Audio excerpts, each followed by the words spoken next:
कर्म किसी का पीछा नहीं छोड़ता, वो लौट के ज़रूर आता है, चाहे बुरा हो या अच्छा। हम ये सोचते हैं कोई देख नहीं रहा, आप मत सोचो ये, क्योंकि देखने वाला देख रहा है। देखने वाला चौबीसों घंटे आपके साथ है, एक एक पल पे आपकी नज़र रखे हुए है। बस आपके माइंड में ये चलता है अभी मैं कमरे में हूँ, मुझे कोई नहीं देख रहा, लेकिन यूनिवर्स, भगवान सब देख रहे होते हैं कि ये क्या कर रहा है या क्या करने वाला है। बुरा करोगे तो बुरा मिलेगा, अच्छा करोगे तो अच्छा ही मिलेगा।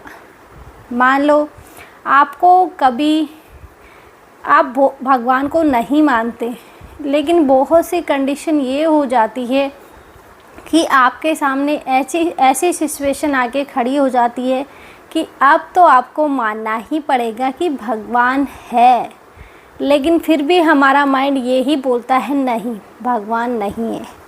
लेकिन मेरा तो मानना ये ही है कि भगवान है, क्योंकि मैं खुद महसूस करती हूँ कि जो होता है ईश्वर की मर्ज़ी से होता है या हमारे प्रारब्ध कर्म इसके हिसाब से होता है। अगर आप नहीं मानना चाहो तो आप पर कोई ज़ोर ज़बरदस्ती नहीं कर रहा कि आप मानो ही मानो कि प्रारब्ध है, कर्म है, ईश्वर है, आपकी मर्ज़ी है।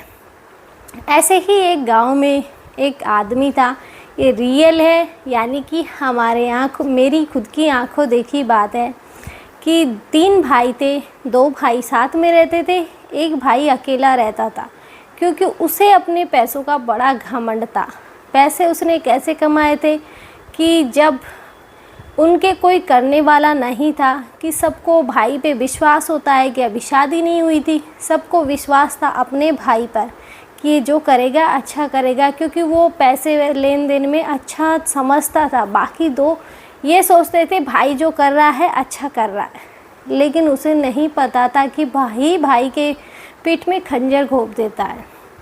हमेशा किसी पर भी आंख बंद करके भरोसा नहीं करना चाहिए, यही हमें ईश्वर सिखाते हैं, यही हमें सीखना चाहिए कि हमें कभी भी किसी पर आंख बंद करके भरोसा नहीं करना चाहिए। फिर भी जैसे जिसके कर्म फल उसे वैसे ही मिलता है। कि उसने व्यापार शुरू किया, व्यापार ऐसे शुरू किया कि जैसे खेत वगैरह होते हैं गाँव में, ऐसे ही व्यापार होता है कि खेत होता है, खेत से सीधा अनाज खरीदा, शहर में जाके बेच दिया। तो वो जो खेत से तो खरीद रहा था, लेकिन गांव वाले ज़्यादातर लोग जानकार होते हैं, तो ये बोलते हैं 2-4 दिन में पैसे दे देगा। लेकिन अब कंडीशन ये थी कि पहले ही उनमें इतनी प्रॉब्लम्स बढ़ चुकी थी कि जो व्यापार कर रहा था भाई, कि उनकी शादी होते ही वो सारे अलग अलग हो गए, कि इतनी प्रॉब्लम बढ़ गई कि उन्हें अलग अलग होने पड़ा। लेकिन अब हुआ ये कि जो व्यापार कर रहा था सारे पैसे उसी के पास थे, उसने दोनों भाइयों को कुछ नहीं दिया, यहाँ तक कि कुछ खाने के दाने तक नहीं दिए, कि वो बेचारे भूखे रह रह के दिन काटे उन्होंने। बड़ी मुश्किल से ये सोचो कि उनके दिन निकले, कि बस रोज़ ईश्वर की प्रार्थना करते कि आज पेट भर के मिल जाए। शाम को मिल गई तो सुबह नहीं मिली, सुबह मिल गई तो शाम को नहीं मिली, ये कंडीशन थी। लेकिन जो भाई था व्यापारी, जिसने सारा पैसा ले लिया था, वो दोनों का घर सामने सामने है, दिखता ही है सब कुछ। तो वो रोज़ कभी बर्फ़ी ला रहा है तो कभी कलाकंद ला रहा है। एक भाई को खाने के लिए रोटी भी नहीं मिल रही, दूसरा ये सब खा रहा है। लेकिन उसे दया नहीं आ रही कि मेरे भाई को मैंने इस तरह से निकाल दिया, यहाँ तक कि जो वाइफ के गहने थे वो तक मैंने ले लिए हैं। लेकिन बोलते हैं कि कर्म हमेशा लौट के आता है। अब आगे चलते हैं कि उसने व्यापार शुरू किया।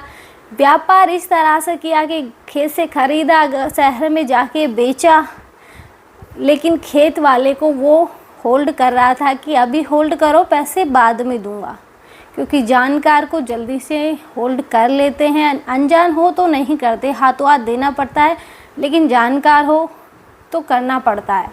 ऐसे ही उसने एक बड़े किसान से अच्छा खासा गेहूँ ख़रीदा, क्योंकि गांव में अधिकतर गेहूँ होता है या सरसों होती है, बाकी बहुत चीज़ें कम होती हैं।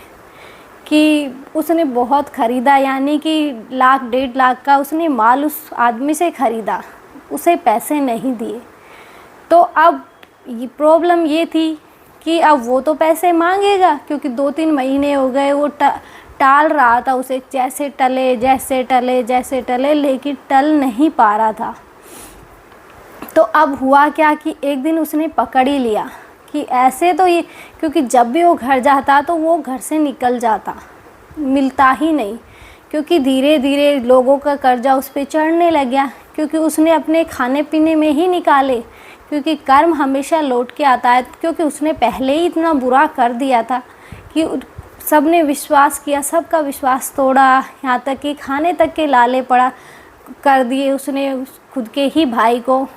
तो वो अच्छा खासा पैसे वाला था किसान, क्योंकि बड़े किसान होते हैं पैसे वाले होते हैं, कि अच्छे खासे उसके घर में मेंबर थे, यानी कि बेटे भी थे, 2-3 बेटियां भी थी। तो वो ये सोच रहा था कि ये कुछ नहीं कर सकता, लेकिन उसने बहुत कोशिश की कि राजी राजी दे दे, लेकिन वो भी इतना निर्लज हो गया था कि देने के लिए तैयार नहीं था, कि जब भी आता पहले ही पता चल जाता, वो तुरंत इस गली से आता तो इस गली से निकल जाता, इस गली से आता तो इस गली से निकल जाता। उसका काम इस तरह से चल रहा था। लेकिन एक दिन वो उसे गलती से उसी ने रास्ते में पकड़ लिया, उसे नहीं पता था कि वो सामने से आ रहा है किसान, तो उसने रास्ते में पकड़ लिया, खुद के घर ले गया। घर के सामने पीपल नीम का पेड़ था, नीम के पेड़ के बांध के उसे बहुत पीटा। लेकिन अब वो पैसे दे कहाँ से?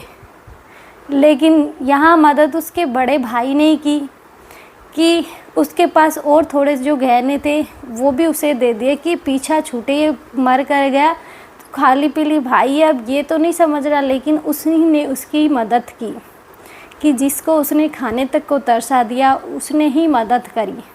लेकिन उसे अभी भी अक्ल नहीं आई, वहाँ से बच गया।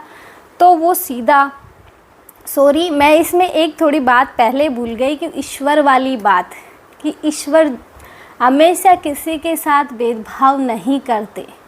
कि उस आदमी ने पहले उसी से एक अलग किसान था कि उसे मतलब उसे भी पैसे चाहिए थे, क्योंकि उसने बहुत माल ख़रीदा था। तो उसने ये बोला था कि उसने साफ साफ मना कर दिया कि मैंने तो तेरा ख़रीदा ही नहीं, तू मेरे कुछ पैसे नहीं मांगता। तो उसने सीधा सा ये बोला ठीक है मैं तेरे पैसे नहीं मांगता, अगर मैं तेरे पैसे नहीं मांगता और तू सच्चा है तो चल ठीक है मंदिर पे चल, और मंदिर पे एक लोटा जल का लेके तू यही बोल के चढ़ जा कि तू मेरे पैसे नहीं मांगता, मैं तुझसे 1 रुपया नहीं मांगूंगा कि कैसा होता है। लेकिन उसे तो यही लगा कि कुछ नहीं होता है, ये सब बकवास है। वो मान गया कि चलो पीछा तो छूटेगा, तो वो मान गया और वो लोटा लेके चढ़ भी गया। कि झूठा इंसान लोटा लेके चढ़ गया कि उसने तो छोड़ दिया कि तू चढ़ गया तो मैं छोड़ दूंगा, और वो चढ़ गया। लेकिन कुछ ही टाइम में, बोलते हैं ना कर्म लौट के आता है, कि कुछ ही टाइम में कर्म लौट के आया और उसके बेटे के लिए आया कि उसका फर्स्ट बेटा था, हुआ कुछ ही दिनों में भगवान को प्यारा हो गया। कि जिसकी खुशी उसने इतनी खुशी मनाई, लड्डू वगैरह बांटे, पूरे मोहल्ले में बांटे, लेकिन वो खुशी कुछ ही टाइम की रही कि वो भगवान को प्यारा हो गया। कि कर्म लौट के आता, उसने वो गलती करी थी। फिर अभी भी पूरा नहीं हुआ था, क्योंकि ये झूठ भगवान के सामने भगवान को साक्षी मान के बोला गया था, अभी भी पूरा नहीं हुआ था। कुछ सालों बाद फिर एक लड़का हुआ। लड़के की हालत ये थी कि लड़का इतना बीमार हो गया कि बचने तक की हालत नहीं थी, बड़ी मुश्किल से उसकी जान बची थी। क्योंकि मारने वाला से बड़ा बचाने वाला होता है। भगवान इतने निर्दयी नहीं है, सज़ा देते हैं लेकिन कर्म के हिसाब से देते हैं कि किसकी कितनी आयु है उसे उतना ही देते हैं। कि उसकी हालत उसे बड़ी मुश्किल से बचाया कि बचने तक के लाले पड़ गए। लेकिन इसी बीच में जो मैं हादसा बता रही थी कि उसको नीम के पेड़ के बहुत पीटा, उसी के भाई ने उसे बचाया, लेकिन वहाँ से बच के वो शहर भाग गया। अपने बीवी बच्चों को लेके वो शहर पहुंच गया। लेकिन शहर में भी बोलते हैं ना कि वाइफ के घर पे ही जाएगा रहने के लिए, क्योंकि अभी पैसे नहीं है, जाए तो जाए कहाँ। कि वो वाइफ के वहाँ रहने, वाइफ के मायके में वो रहने लग गया। लेकिन वहाँ भी उसने इतनी अति कर दी कि उसने जो वाइफ के पापा थे उसे अपने हिस्से में शामिल कर लिया। बेटी पहले से ही आदमी के साथ थी कि जो करेगा अच्छा करेगा, कि उसने अपने ही उसमें शामिल कर लिया। और जो भाभी थी और भाई जिनके साथ वो रह रहे थे, कि भाई काम पे बाहर चले गए एक दिन के लिए, तो उन्होंने भाभी को पीटना शुरू कर दिया कि ये इसे इस घर से निकालो, ये हमारे बीच में रोड़ा बनी हुई है। तो उसे घसीट के बाहर तक ले आए। लेकिन बोलते हैं ना कि बचाने वाला बहुत बड़ा होता है, कि मोहल्ले वाले जाग गए और मोहल्ले वालों ने उन्हें इतना पीटा कि हाथों हाथ निकलने पर मजबूर कर दिया कि हाथों हाथ छोड़ो ये मोहल्ला। ये कंडीशन हुई। शाम को जब भाई आया तो पता चला कि मेरी वाइफ के साथ ये सब हुआ है आज, कि उसको इस तरह से घसीट के बाहर तक लाया गया घर से निकालने के लिए। लेकिन अब मोहल्ले वालों का उसने शुक्र अदा किया कि अच्छा हुआ आप लोगों ने बचा लिया, नहीं तो पता नहीं आज क्या होता। क्योंकि मोहल्ले वाले नहीं होते, इसलिए बोलते हैं पड़ोसियों से हमेशा बना के रखे, वो ही मुसीबत में काम आएंगे। लेकिन बहुत से पड़ोसी भी ख़राब होते हैं, नहीं आते काम में। कि कर्म किसी का पीछा नहीं छोड़ता, इसलिए अच्छा करने की कोशिश करें। और आज भी वो आदमी पैसों के लिए ऐसे मरता है जो पता नहीं क्या करेगा वो, कि हाय पैसा हाय पैसा हाय पैसा। आज भी उसकी पैसे में पूर्ति नहीं हो रही है, और ऐसे आदमी की हो भी नहीं सकती, क्योंकि जैसा कर्म वैसा उसे फल मिलेगा। ये सोचेंगे हम अच्छा करेंगे तो अच्छा ही मिलेगा, अगर हम बुरा करके अच्छे की उम्मीद करेंगे तो ये हम गलत सोच रहे हैं। इसलिए अच्छा सोचो कि कर्म जो लौट के आए वो अच्छा आए।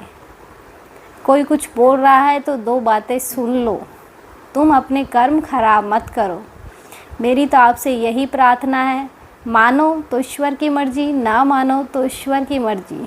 बस अपने कर्म अच्छे रखो। सामने वाला क्या कर रहा है वो उसके कर्म है, आप अपने कर्म अच्छे बना के रखो, क्योंकि ईश्वर सब देखता है, यूनिवर्स सब देखता है, और उसी के हिसाब से वो सब फल देते हैं। इसलिए आज के लिए इतना ही। जय श्री राम। मिलते हैं नेक्स्ट वीडियो में।